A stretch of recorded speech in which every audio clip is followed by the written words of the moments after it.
Hey, we're so excited to be here today. Tony Leone, president of P1 Industries, Kelly Knutson, the founder, CTO of IES, and my name is Dave DeSalle from P1 as well.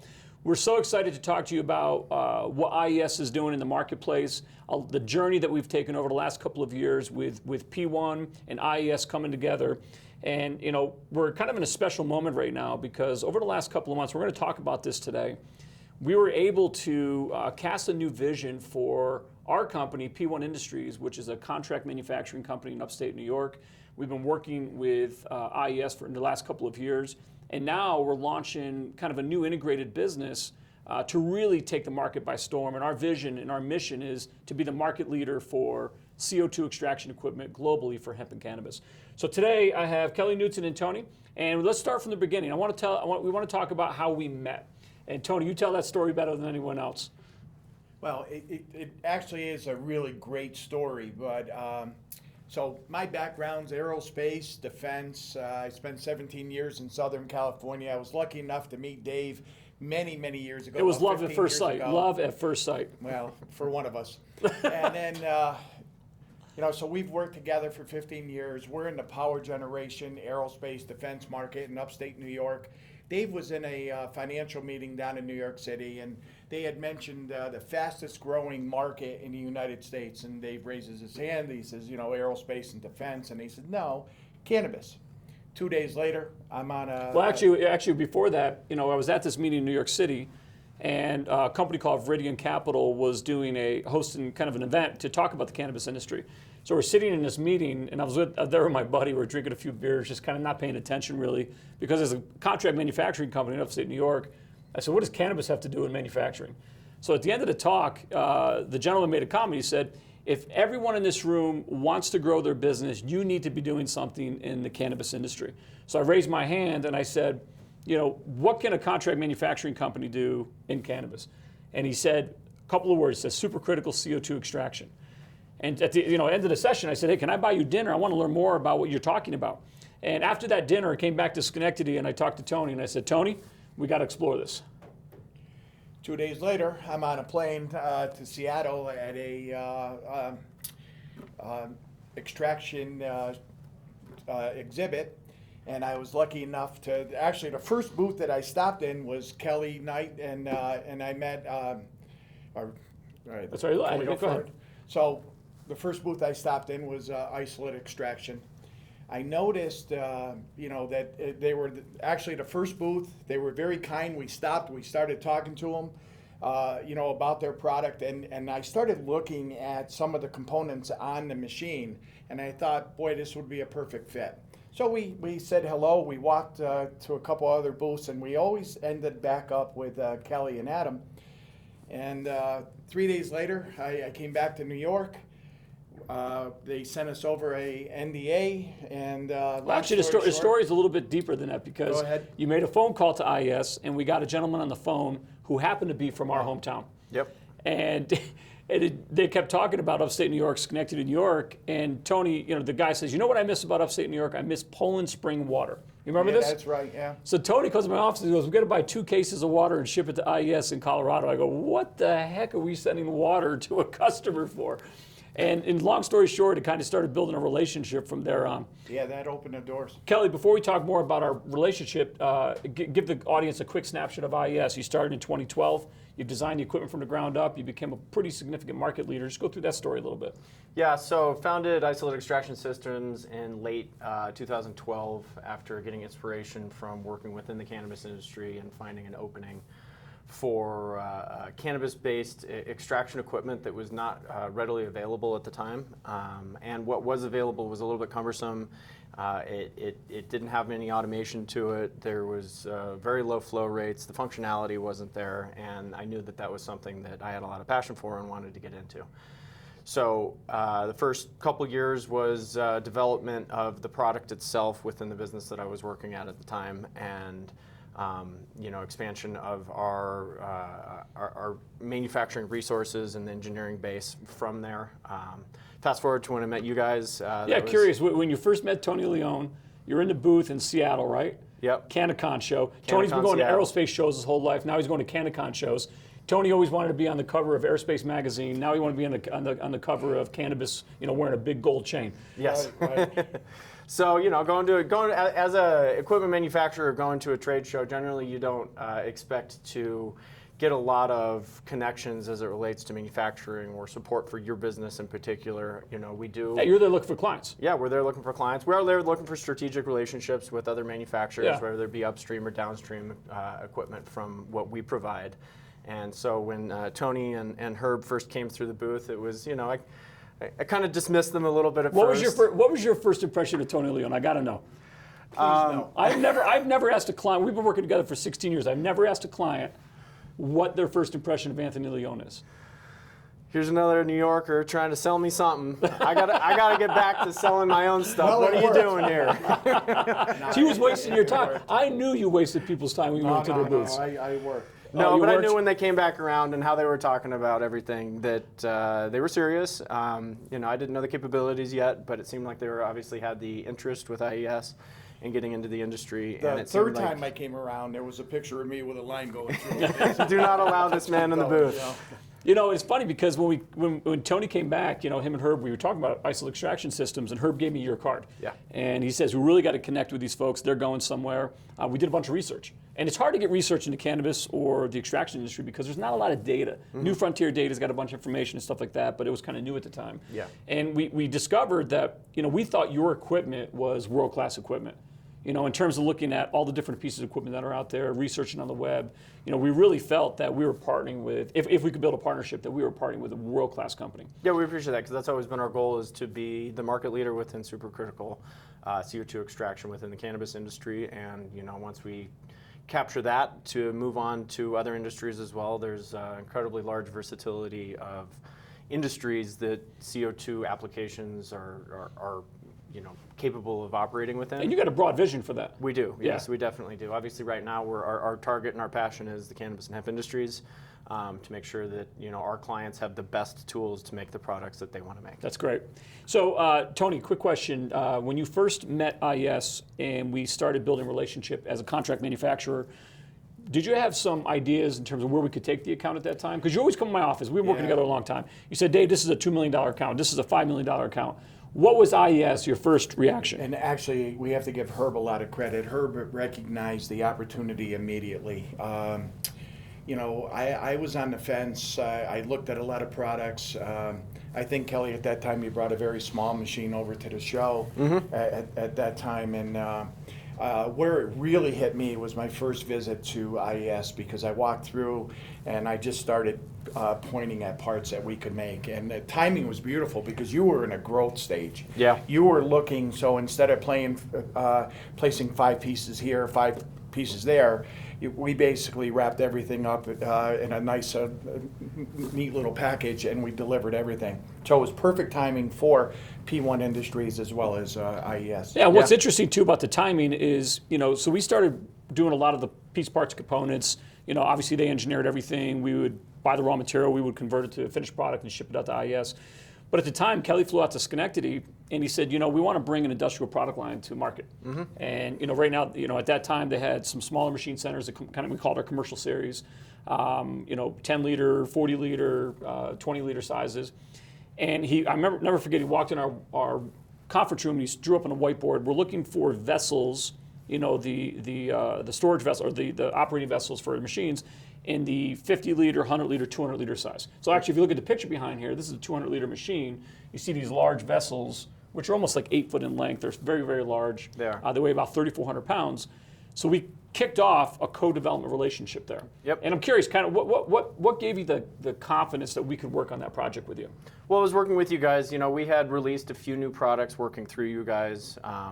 Initially it was just, hey, can you produce these same products the same or better? Quality came in better than our existing suppliers, so we switched pretty quickly to exclusively using you guys for the vessels and other certain fabricated components. And then as we started to build the relationship and saw your capabilities, it was a natural fit to start doing that. And the relationship in general was a natural fit too. A lot of the trips up to Schenectady, New York were twofold in that we had a client, and actually still do have a client up in Utica, so it was nice to stop in with P1, have a meeting with them and go visit a client and come back down, and it just seemed to work really well. Yeah, interesting about the timing, the industry was booming. Yeah. IES was going from 20 units of sale to 30 units of sale to 70 units of sale in like a 3-year period of time. Yeah. And particularly on the hemp side and the large industrial product lines we brought to market. So we kind of jumped into the fray with IES, and we've never really developed a product from the ground up in partnership with a client. So it was an interesting dynamic and a good learning curve, but I think we brought that product to market in 6 months. Yeah, very quick. Yeah, was very somewhere quick. around there. Yeah. Yeah. I mean, it's a pressure vessel coated product. We brought 3 different size ranges. Our companies together designed an entire, very innovative opening and closing closure with an automated closing on it. Absolutely. So it was a really, really interesting. We stood those things up and we put the first product out, I think, in 6 months together. Yeah, it was close to that for sure. Yeah. Yep. At that time, the numbers started going through the roof for P1 with IES. It was unbelievable. Yeah, You guys were growing so fast. We were growing to $6-7 million a year with you guys. absolutely. So fast forward a little bit, you come into 2020, and everyone knows what happened in 2020. The pandemic hits. Yep. The market, hits the skids in general. Not only for hemp and cannabis, but even on our side of the fence. Power, took a hit for a bit of time. Yeah. Some other of our industries, aerospace, aviation. Obviously, they grounded a lot of planes. There's a lot of things going on. People aren't flying as much. You guys went through a pretty tough time too, just like all of us. Yeah, absolutely, and it was kind of a double impact. Towards the end of 2019, the hemp industry started to kind of come down a little bit. It was a bit of a race to the bottom with prices of crude extracts from the number of manufacturing companies that were on the rise. It exceeded what the consumer uptake was. So we had falling CBD prices. Which was leaving people a little reluctant to get into the industry. At the same time, though, cannabis was, booming and continuing to grow as it always has been. 2020 actually was fantastic for the cannabis industry as well. Little issues there as well, being in the cannabis industry, it's not always easy to bank. So it left some of our clients and prospective clients in a little bit of a tough situation that they want to expand, they want to grow, they want to get into the industry and start extracting, but didn't necessarily have traditional lenders to be able to lend them money for capital goods equipment. So that's right. Yeah. I think what happened, through our research and just dialoguing with customers, is a big shift happened in the marketplace last year. I kind of liken it to the 99.com bust. Yeah. Right. A ton of money, ton of investment capital coming into the industry.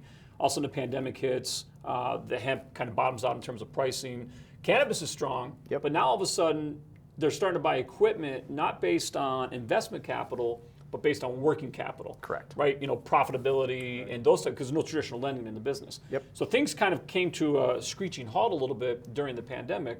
And then Tony Leone stepped in last July to help out the sales team here at IES. And tell us a little bit about that dynamic. Yeah, it was.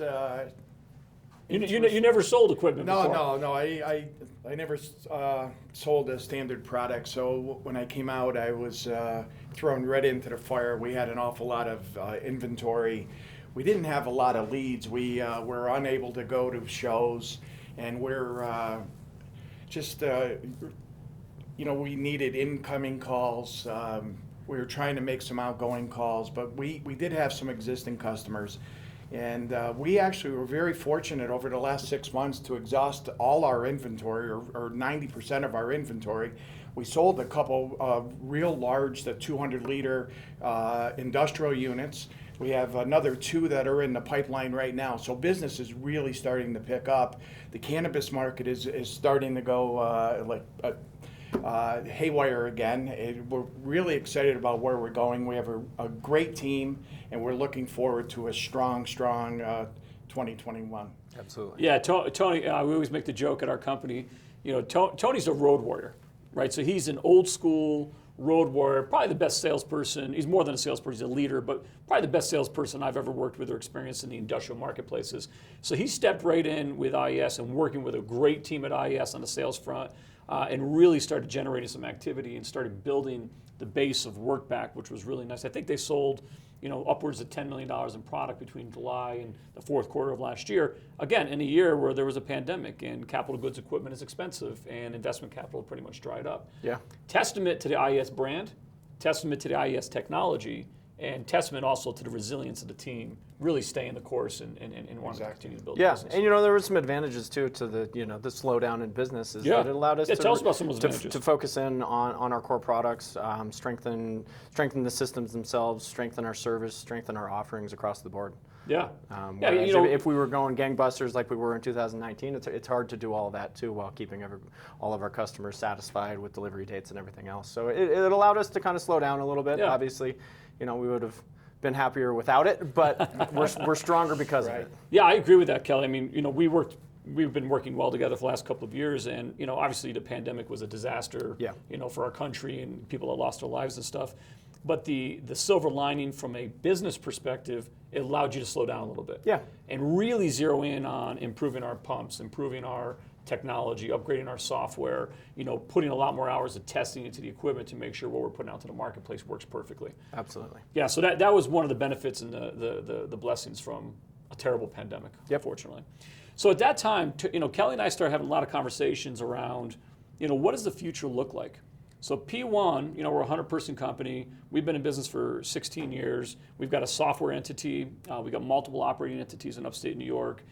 Tony's starting to work really, really well with the sales team. Kelly and I are in constant communication, having a lot of dialogue about the future of our companies. So we kind of sparked a conversation in Q4 of last year and said, I think we'd be stronger together as one company. Yes. And curious from your perspective, what validated that for you? I think it was the relationship that we had built over the years, approximately 3 years of working with you guys previously to that, getting to know you guys on a professional level and on a personal level. I knew that I didn't have any concerns of character, and obviously. You sure? Yeah, we're still working with Tony. We'll All see. right, we're still trying. Okay, I got it.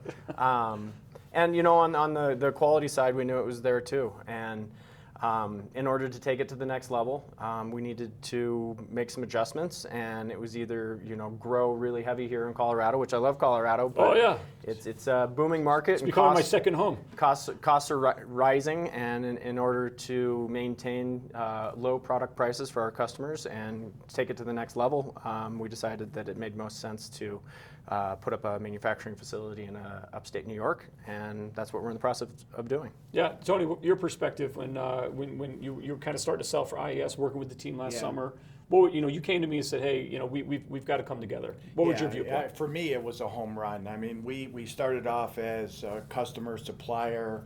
We went to formed a partnership, but we're friends. We love working together. You and Adam came up with a great product. We bring customer service and manufacturing, aerospace quality into this industry. Where that's one of the first things that I noticed when I walked around the Seattle show was some of the poor quality in some of the machines, and we knew we could bring aerospace quality into the cannabis and hemp market. Yeah. And it's just a logical partnership. But along with some of the improvements we're making, we're also improving the customer experience. We're improving our service team. We're trying to be a lot more customer friendly because we don't want to sell one machine. We want to sell multiple machines to the same customer. That's right. Absolutely. We want to grow with our clients. Yeah. So when Kelly and I sat down, we started doing an analysis. We said, hey, what are the strengths of P1 and our team? What are the strengths of IES? And really kind of came down on a couple different sides. IES is an incredible engineering firm. I always sing Kelly's praises. I call him the Thomas Edison of the cannabis industry. He invented this equipment. Like he built literally in a garage. It's the garage story that so often allocates itself to startup stories. And Kelly is a consummate innovator. So if you ask Kelly, and I don't want to speak for you, but if you ask Kelly what you love doing, you love designing, building, innovating, creating new products, new services, and that kind of stuff. Making a better tool. I really enjoy that. Obviously, I like working with my hands. I like designing stuff, but I like creating things that have value for the end consumer and increasing value to that. So, versatility of the systems, user functionality of the systems, that's just my passion. And you've got a big vision for where you want to take the technology. Absolutely. Yeah. You want to take a new adjacent industries. You want to come up with continuous feed operations. There's a lot of new things that you want to do. Yeah. So when we started having that conversation, we said, you know what? We think a merger acquisition makes sense between our two companies because we can leverage our strengths, operations, day-to-day leadership in terms of running a business, coupled with engineering, innovation, and the ingenuity of Kelly and his team. So we struck a deal. Yeah. And we didn't do it because IES was in trouble or P1 was in trouble. Quite the opposite, frankly. P1 was doing very, very well. IES bounced back strong. They were doing very, very well. But we came together as leaders and said, we are stronger together. Yep. And we launched a vision to bring the cost of product down over the long run. So we're launching a whole new manufacturing operation upstate New York. We're moving production operations there. We're going to maintain the headquarters in Colorado for Isolate Extraction Systems with engineering, product development, R&D, sales, service, and project management. So we're fundamentally going to move to a low-cost center for production manufacturing, but in a high-grade facility, leveraging P1's expertise because that's where we operate from, but also leveraging and letting Kelly and his engineering team really start thinking about the future again. Yeah, So and in addition to that, a big focus of what we're going to be doing here in Colorado is training. Training, that's right. We're building a pretty strong training course at the end of 2019 and even beginning of 2020. Once the pandemic hit, nobody could be traveling or within close proximity of people, so that pretty much fell off for the time being. But we have a strong focus for what training will look like in the future, and that really just helps the industry. It helps new people getting into the industry. It helps current customers who may have turnover and they need to have trained employees, and that's really going to be one of our big focuses. That's amazing. There. Yeah, if you think about the customer experience. Yeah. So our vision is to become the market leader for CO2 extraction equipment globally for hemp and cannabis, not to mention other adjacent industries. Yeah. That starts with not only having the best technology, but also having the most dynamic and incredible customer experience in the industry. Absolutely. And that customer experience begins at the first incoming call, the first touch between a salesperson and a potential client, all the way through manufacturing, project management, commissioning, service, all the way onto their second machine. Absolutely. And the other thing we're talking about too is we're launching a refurb and factory repair program. Yep. We want to control the aftermarket for our equipment. Mm-hmm. We want to give our clients an outlet to trade in their machines or let us consign them to us so we can sell them and upgrade them to new hydraulic machines. Yep, goes to customer satisfaction. If we can provide a refurbished machine that still has a factory warranty to a customer who doesn't maybe have the capital to purchase a brand new piece of equipment and they're just getting into the industry, that helps existing customers and it helps new customers. That's right. Exactly right. Tony, what's the feeling in the industry around IES? I think most people love the technology and love the product. Yeah, absolutely. And what I've learned since I started coming out here is it's a relationship sale. Whether you're buying a 2x5 or a 2x200, it starts with a customer. And if you're buying a 2x5, you're still spending quite a bit of money, and you have to develop that friendship, that trust in with the company that you're purchasing that from. And that's what I think we're doing at Isolate.